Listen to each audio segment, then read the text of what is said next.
Welcome back to NYSE TV Live, everyone. We just saw the opening bell here at the New York Stock Exchange. Stocks opening a bit flattish, but remaining right near record highs again as the S&P is looking to notch its fifth straight week of gains. So joining me now to talk all things markets is Sam Stovall. He's a chief investment strategist at CFRA, a financial intelligence solutions and insights platform. Sam, it's great to get your take, especially as we are early on in the fourth and final quarter and as earning season starts. So I know your recent research highlighting that this weekend, in fact, marks the third birthday of this bull market, with the S&P bottoming on October 12th of 2022. What has changed for stocks and investors in the past 3 years? Good morning, Kristen. Well, you're absolutely right. We started the third year, or will do so on Monday. The second year ended up being a very strong one, up 33%.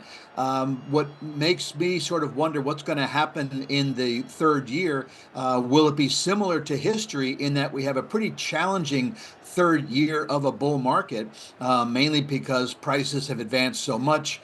Valuations have been stretched, and this time around we're looking at a PE on trailing 12-month earnings of 25, which is essentially a 55% increase to the average of bull markets going back to World War II. So I would tend to say that there's an awful lot of optimism, and we would certainly need to see earnings growth accelerate in order for these PE ratios to come down. Does history indicate that we can see stocks continue to climb from here? Yes, but modestly so. Every bull market that celebrated its second birthday, they obviously didn't go on to celebrate all of them on their third birthday. 3 of them actually fell into new bear markets. 2 of the 11 ended up in negative territory, but not enough to be called bear markets. 3 additional ones had sub-average returns of about 6.5% or less. So really the odds favor a less than average return in 2025. So I would say something for investors to watch for. Okay, very good to know, especially as people might consider updating their portfolios heading into year-end, Sam. So I mentioned we're starting the fourth quarter and we are approaching a presidential election. What seasonal trends do you think investors need to be aware of, especially these next few weeks?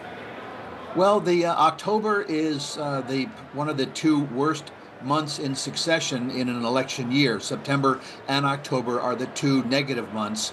But then once the uncertainty of the election has run its course, investors tend to flock back into stocks that all sizes, all styles, all sectors have posted average increases in the final 2 months of election years since 1992. And 97% of all sub-industries were in positive territory. So essentially, the final 2 months tend to be very good to investors. I know third quarter GDP rising an impressive 3%, especially as questions are still out there as to whether or not the Fed can engineer a soft landing, Sam. But with corporate earnings season now underway, what do you think it needs to deliver, these companies and their results, in order to justify some of these current more lofty valuations? Well, I think that management needs to sort of brush aside the third quarter results, which are expected to be pretty minor when compared with the prior quarter.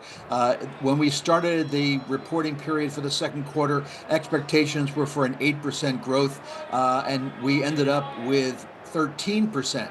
However, for the third quarter, it too was expected to be up 8%, but now it's likely to be up closer to 3%.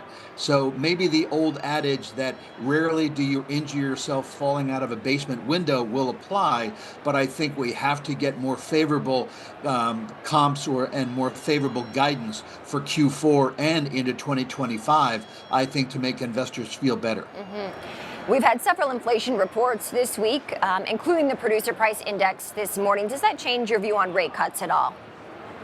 Well, it brings it down to what we had initially thought to begin with, that we would not see another 50 basis point cut in 2024, that the final 2 would likely be 25 basis points, and that we would have 4 quarterly cuts of 25 basis points in 2025. So the Fed is in no hurry. And as Fed Chair Powell said at his most recent press conference, that in a sense it's a hawkish hedge, that yes, they will cut rates if data say that they should, but in the meantime, they're going to take a very measured approach. Sam Stovall, Chief Investment Strategist at CFRA. Sam, always a pleasure. Thanks for joining. My pleasure.